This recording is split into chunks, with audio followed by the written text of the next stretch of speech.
Seguindo então, a gente vai olhar agora como medir ou calcular a resistência elétrica dos materiais, né?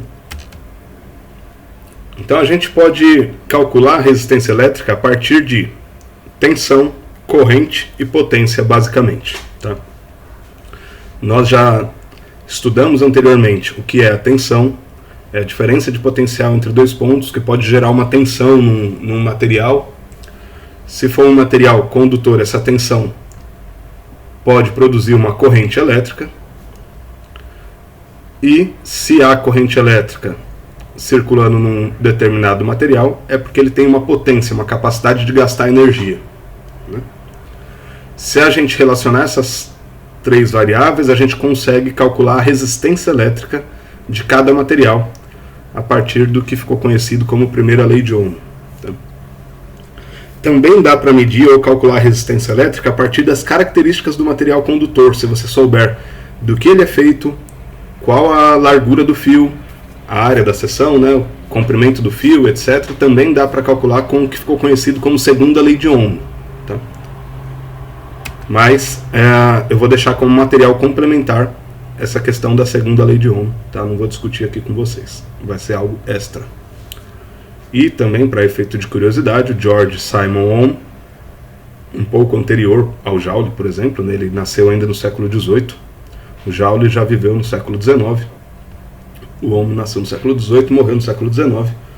Físico e matemático alemão.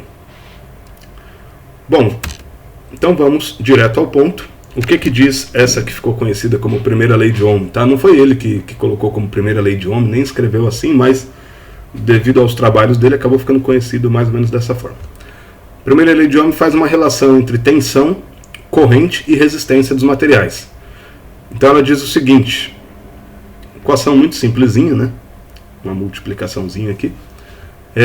A tensão aplicada no material, olha para a equação, vou falar como um professor que eu gostava muito me dizia, olha com força para essa equação, olha com vontade. A tensão é igual a resistência vezes corrente, significa que para uma determinada tensão aplicada no material, imagina lá, 110 volts, vai passar uma corrente que depende da resistência desse material. Se a resistência for muito grande, vai passar uma corrente pequenininha. Se a resistência for pequena, vai passar uma corrente grande para uma mesma tensão. Usa a imaginação aqui. Ó. Supondo que a tensão seja de 100 volts. Vou usar o número 100 para ficar um número redondo. 100 volts. Se a resistência for de 100 ohms, que a resistência é dada em ohms em homenagem ao ohm, usa-se a letra grega ômega aqui. Ômega maiúsculo, né?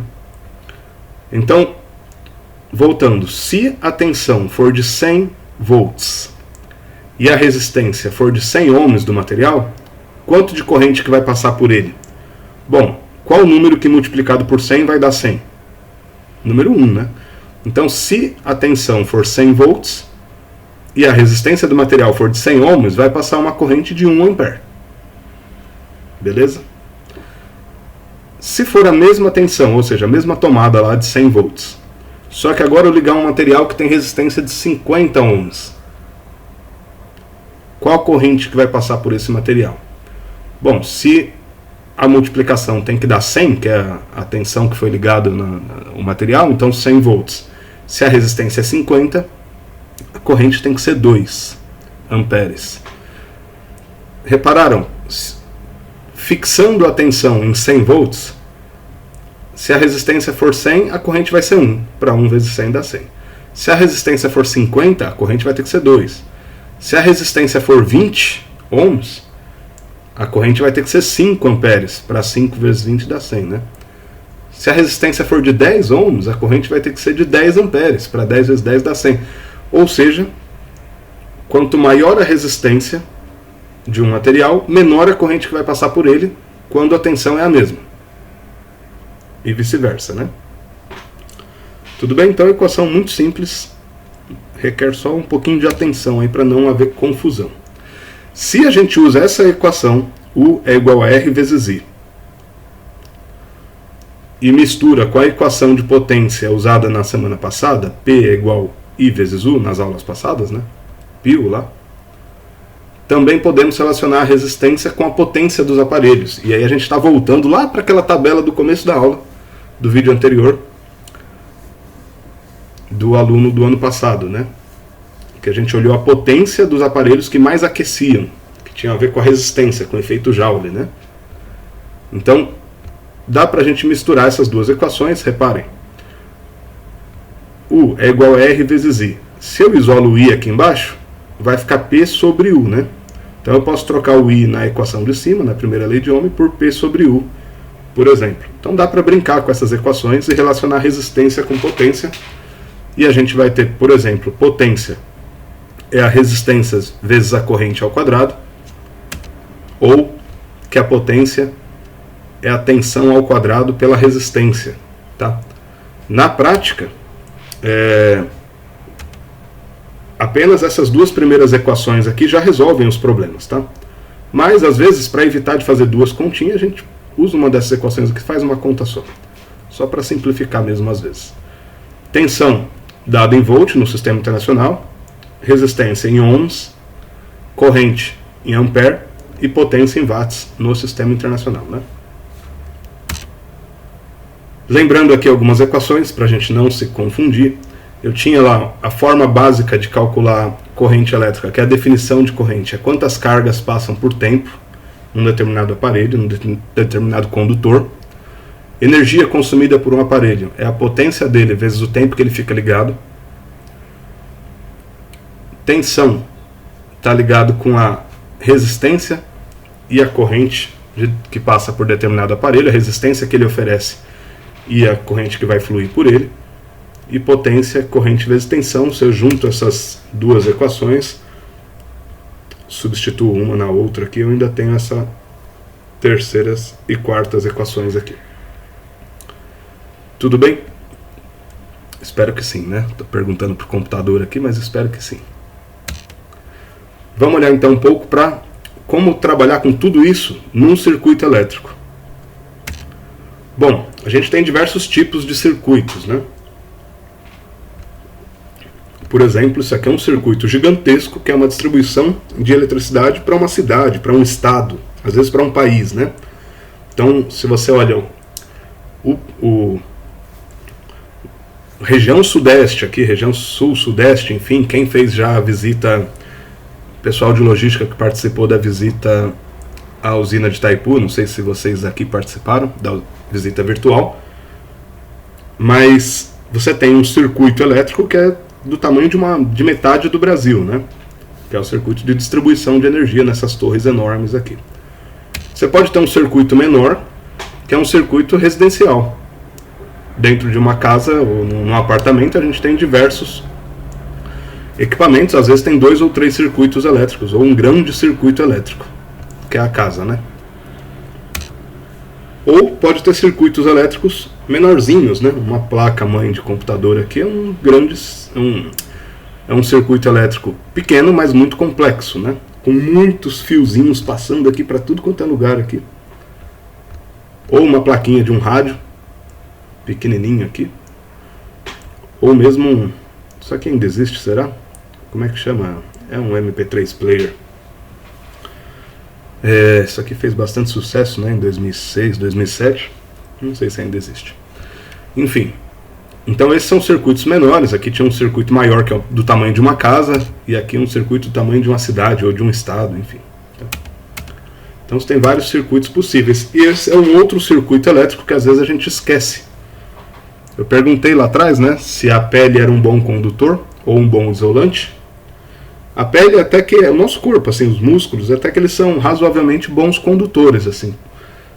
Se você coloca a mão numa tomada, num carregador de celular ali de 5 volts ou 12 volts, você não toma choque, porque 5 ou 12 volts a gente é um bom isolante. Agora, se você colocar o dedo na tomada de 110 volts, você já vai tomar um belo de um choque. Não façam isso, porque vai passar a eletricidade de uma forma desordenada pelo corpo ali, né? Mas a gente tem um circuitão, que é o nosso circuito nervoso, que é um circuito elétrico, né? Então todos os nossos... A gente tem aqui a coluna cervical, que é o grande, o maior cabo, entre aspas, o maior condutor que a gente tem no corpo ali, e distribui os nervos para várias outras funções, por exemplo, para dilatar as pupilas, quando a gente está num lugar mais claro ou mais escuro, a gente dá umas descargas elétricas que relaxam o olho, enfim. Você tem estímulo da salivação, contração dos brônquios, né? Quando a gente respira aqui, infla o peito, inspira e expira, a gente está fazendo uma série de descargas elétricas. Qualquer movimento que a gente faz dos dedos, das mãos, dos braços, das pernas, são descargas elétricas num circuito elétrico, né? Estimulando os músculos com cargas elétricas, tá? Enfim. E a gente tem também, por exemplo, se alguém tem um problema na coluna que corta esse cabo, né? Se tem um problema nas costas e corta a coluna aqui, você pode ficar paraplégico, né? Você quebrou o fio, então você não tem como passar a energia elétrica para baixo e se comunicar cérebro e pernas, e enfim, então você fica paraplégico, por exemplo, né? Tá, então é um outro circuito elétrico aqui. Então vamos olhar quais são os componentes básicos de um circuito elétrico e os componentes secundários, né, os primários e os secundários. Então aqui um circuito mais simples possível, tá? A gente vai ver por que ele é esse daqui é o circuito mais simples possível, porque ele tem basicamente apenas os componentes primários necessários para um circuito existir. Ele tem um componente secundário aqui, mas enfim. Primeiro, quais componentes são necessários para existir um circuito? Tem que ter uma fonte de energia, alguém que produza tensão, diferença de potencial. Vê aqui, tem uma bateria com um polo positivo e um polo negativo, ou seja, tem um lado com mais potencial e um lado com menos potencial, então você tem uma diferença de potencial elétrico, e essa é a fonte de energia. Tá? Pode ser uma bateria, um gerador, uma pilha, rede de energia, enfim. Precisa ter também, qualquer circuito elétrico, condutores, fios, tá? Cabos, placas. E por que precisa ter esses condutores? Justamente para poder fazer as cargas chegarem em quem vai consumir energia, que é o consumidor de energia, que pode ser uma resistência, pode ser um aquecedor, pode ser um motor, a lâmpada aqui, né? Lembra que eu comentei agora há pouco que a lâmpada é uma resistência, né? Essas lâmpadas incandescentes são resistências elétricas. Então, o mínimo que tem que ter um circuito para ele existir: uma fonte de energia ou um gerador de tensão, de diferença de potencial, pelo menos um consumidor, alguém que vai consumir essa energia, transformar em outro tipo de energia, e condutores, né, para carregar essa energia da fonte até quem vai consumir. O que tem de extra nesse circuito aqui? Tem uma chave que você pode abrir ou fechar o circuito, né? Tá. Isso não é necessário para o circuito funcionar. Se o fio tivesse ligado direto aqui, a lâmpada ficaria acesa direto até acabar a bateria. Então a gente usa um interruptor desse aqui, uma chave, para abrir e fechar e você ligar só na hora que você quiser, né? Mas não é necessário para o circuito existir. Tá? Então aí entra a categoria dos componentes secundários do circuito. Então, os dispositivos de manobra, como esses interruptores, ou uma chave ou um botão, eles servem para você ligar ou desligar o circuito, aumentar a intensidade, diminuir a intensidade. Não é necessário para existir o circuito, mas é interessante tê-los, né? Dispositivos de segurança, fusíveis, disjuntores, alarmes, né? O meu aparelho celular, por exemplo, e esse meu notebook que eu estou gravando aula, eles têm um dispositivo de segurança, que quando aquece demais a placa, ele diminui o funcionamento, ou desliga, ou avisa que vai desligar, para evitar queimar e derreter pedaços do circuito, né, pelo efeito Joule. Então, são dispositivos de segurança. E você tem dispositivos de controle, que são medidores. Pode ser um voltímetro, que mede quanto de tensão tem no aparelho, ou termômetro, que mede a temperatura, né? Então a gente vai dar uma olhada nesses dispositivos também de controle e os de segurança para entender melhor esses componentes do circuito. Lembrando que os componentes primários aqui, cadê? A gente já estudou, né? Fonte de tensão a gente já estudou, Os condutores e isolantes também, e os consumidores. Aqui no caso a gente está focando em resistência elétrica. Então esse a gente estudou, agora a gente vai dar uma olhada um pouco nesses dispositivos de segurança e de controle. Bom, como que eu represento? Então isso aqui é importante, qual a simbologia dos circuitos elétricos? Tá? Não vou ficar desenhando uma bateria toda hora, desenhando uma lâmpada assim, desenhando esses fios, até porque eu não sei desenhar, mas tem gente que sabe desenhar bem, outros não sabem desenhar bem, e a ideia não é ficar desenhando, não é aula de desenho aqui, né? Então a gente usa uma simbologia própria, que é essa aqui. Aqui você tem uma fonte, que é a bateria, com um lado com mais potencial e um lado com menos potencial, por isso que um risquinho é maior do que o outro. Então é como se fosse essa bateria aqui, um lado positivo e um lado negativo. Você tem aqui embaixo uma lâmpada, que a gente usa como uma bolinha com um X. Os condutores, são os fios aqui, né? E um interruptor aqui, que é o dispositivo de manobra, né? Então esse interruptor para abrir ou fechar o circuito. Alguns exemplos aqui de simbologia. Ó, fio condutor é uma linha, né? Normal, essas linhas aqui são fios condutores. Resistência elétrica pode ser um quadradinho assim ou um zigue-zague. Tá? E tem reostato, pilha ou gerador, né? Que é a fonte, isso aqui. Lâmpada a gente usa assim, né? Bolinha com X. Interruptor, circuito ligado, circuito desligado, né? Amperímetro e voltímetro, que são medidores, né? Campainha, por exemplo, assim, motor, assim, enfim, tem alguns símbolos, eu vou deixar no PowerPoint para vocês. Aqui tem outros símbolos também, mais alguns aqui, vou deixar lá no PowerPoint, né? Então, vamos olhar então para os medidores e para os fusíveis também, para os dispositivos de segurança aqui. Alguns medidores, por exemplo, né, eles têm esse intuito de auxiliar no monitoramento do circuito, tá? Para você verificar o comportamento de alguma variável, se o circuito está aquecendo, se está esfriando, se está com mais corrente do que deveria, com mais tensão, enfim, né? Alguns exemplos de dispositivos de controle: termômetros, medidores de carga de bateria, relógios, voltímetros, amperímetros, multímetros. Tá? Hoje a gente está cheio desses aparelhos.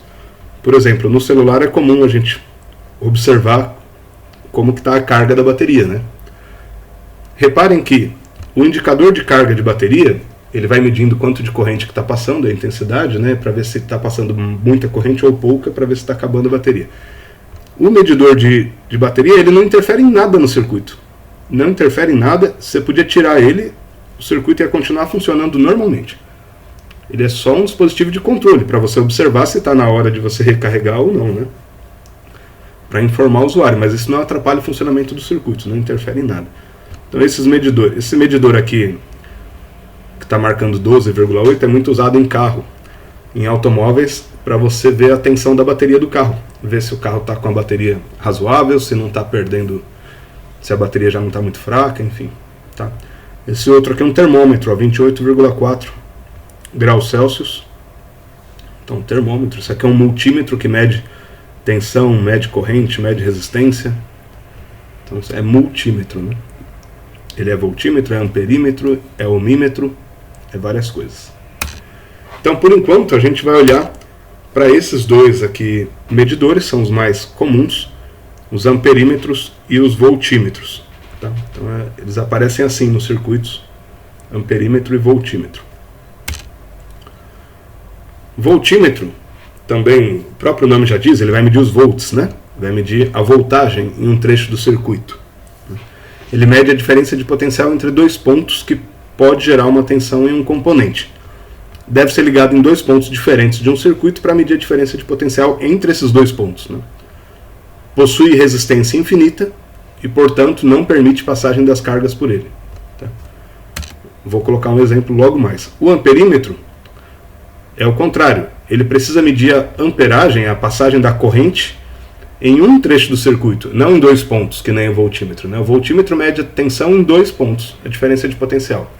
O amperímetro mede a corrente que passa em um ponto do circuito. Então ele deve ser ligado ao longo do circuito, em série, a gente vai falar disso na próxima semana, como parte do condutor. Tá? Então você tem aqui alguns exemplos. Ó.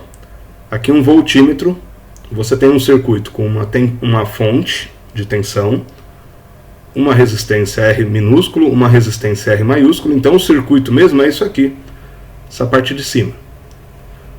O V aqui é um medidor, um voltímetro que está medindo quanto de tensão que tem nessa resistência R maiúsculo. Tá? Um amperímetro, ao contrário do voltímetro, o voltímetro, enquanto você liga ele em dois pontos diferentes do circuito, o amperímetro você liga dentro do circuito para a corrente passar por ele, para ele ver quanto de corrente que está passando ali. Né? Corrente elétrica está passando por aqui, e você precisa colocar ele dentro do circuito para ver quanto de corrente está fluindo naquele ponto. Né? Tá. Aqui é um circuito simples, com um voltímetro e um amperímetro. O circuito, reparem, é só essa parte de baixo aqui.